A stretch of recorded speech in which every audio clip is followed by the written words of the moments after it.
So today we're doing a different style of video. We're going to give you some tips and tricks with the upcoming holiday season on how you can save some money for your family and friends. So we're going to show you a couple of tricks and tips that we've learned along the way regarding credit cards and travel. So obviously you guys know that we travel full time, but not all of our travels are reimbursed by our travel nursing companies. So what we do on the side is called credit card hacking. Hacking? That's what it's called. Alright then. A lot of you are probably wondering, what is credit card hacking? I don't even know what that is and I'm the one doing it. Let's get into it. A lot of credit cards give you sign-on bonuses for signing up, spending a certain amount of money, and then they give you points back.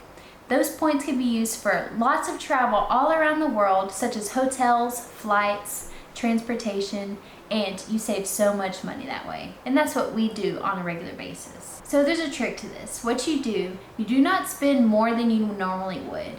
You put your normal expenses on the credit card and you pay it off monthly. So you need to pay off the statement balance in full every single month to not incur interest. A really cool thing that we've learned along the way of using credit cards is that depending on where you want to go or spend most of your time, it's a good idea to look into a credit card for that specific location. For example, we just got back from Hawaii and Hawaii Airlines has a credit card. So if you use the credit card in Hawaii or use the Hawaiian Airlines credit card, you get a lot of points for travel along the different islands of Hawaii. So we ended up using the credit card, got a certain amount of money spent on it, and then that let us accrue a certain amount of points to let us basically travel for free across all the islands that we wanted to travel to. So depending on where you want to go, looking to see if that area or that certain place has a credit card for it. For example, we got round-trip flights from Oahu to Big Island for free using points, and we got one-way tickets from Oahu back to the mainland for free as well for both of us. And that's just using the Hawaiian Airlines card. Another big thing that you need to pay attention for regarding credit cards is look for those big promotion sign-on bonuses that you can get.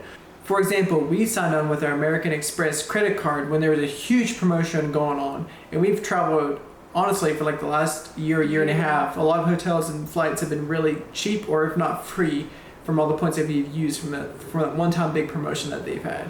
Look for those big promotions because those will save you so much money because you're going to spend that money regardless. If you've watched our Colorado to Utah National Park road trip, about half of those hotels were used with points, and that was almost a 2-week-long road trip. Also, if you're first starting out, I would not recommend buying this super expensive travel credit card, and there are some expensive ones out there. Start with one that has a $0 yearly fee, and then just kind of test out the waters and see how you do. Then you can work your way up. For example, when I first started, I actually started my first credit card when I was in college. And it was a student credit card, but it was with Discover, and they let you switch themes on your credit cards as you go. So I switched mine from a student credit card to a travel credit card once we started traveling a lot. And that was my first one, and it has a 0% annual fee, and I actually still have that card to this day.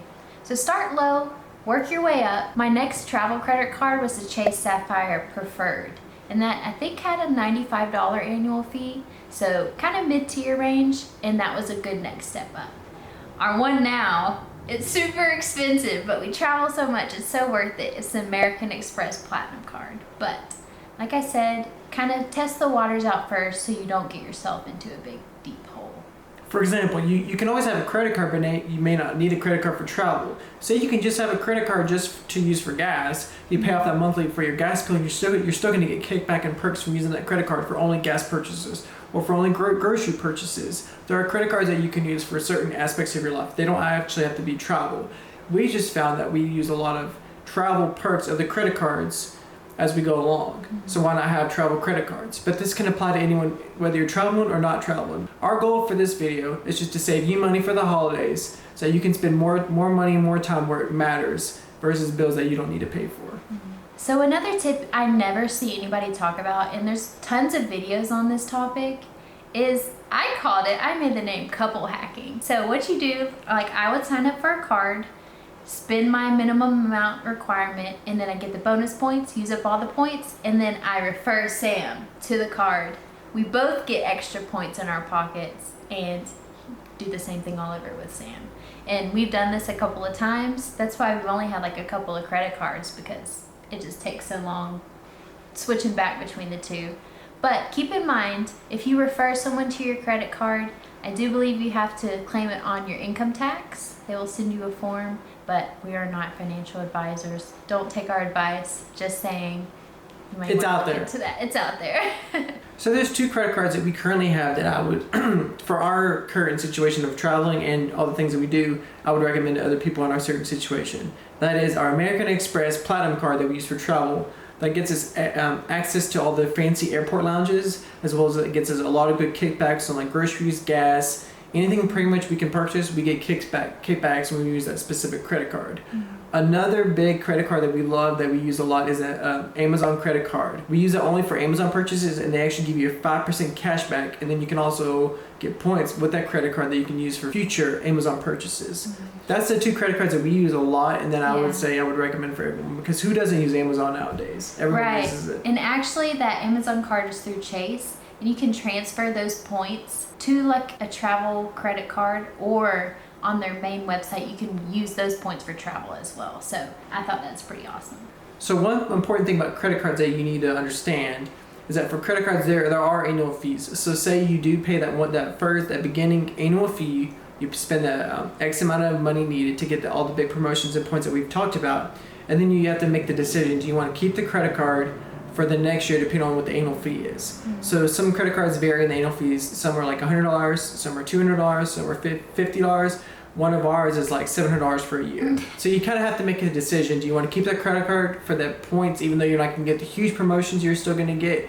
You're still going to get the points and kickbacks. So for us, for our American Express Platinum card, it's very expensive to keep it, but we do use it very often. So we're coming to that kind of decision. We're coming up to our year, so we're talking about that, but I don't know.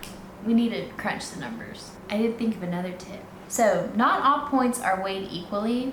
Sometimes when you go to use your points, certain hotels, especially the more expensive ones, you could use like 2 times the points per dollar, and you may not realize that. Versus a least expensive hotel, you may use 1 times the point per dollar.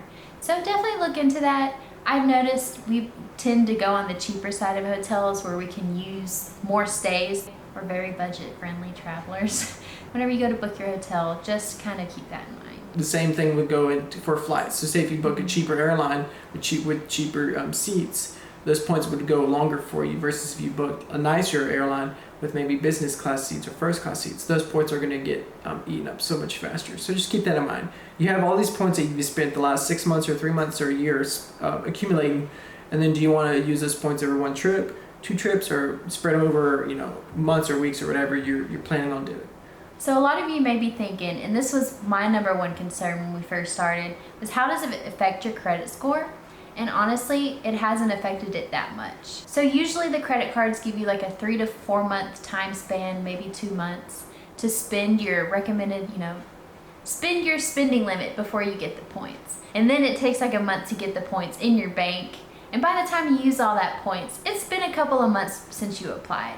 So yes, it does drop your credit score like 20 points or so every time you apply, but you have time to raise your credit score back up before you apply your next one.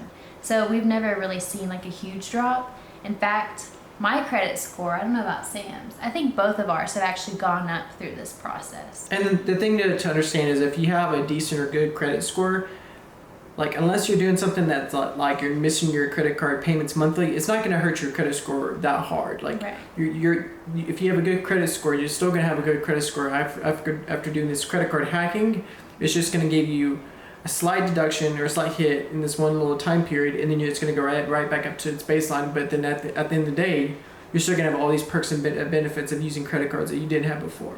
And with all this being said, we want to thank you so much for watching this video, especially to the end of the video. We've given you so much advice and things that we've learned and some of the tips and tricks from the last 2 years of travel and using credit cards. If you're interested in more travel tips, watch our travel tips playlist that we're slowly building up, but you may not want to miss these.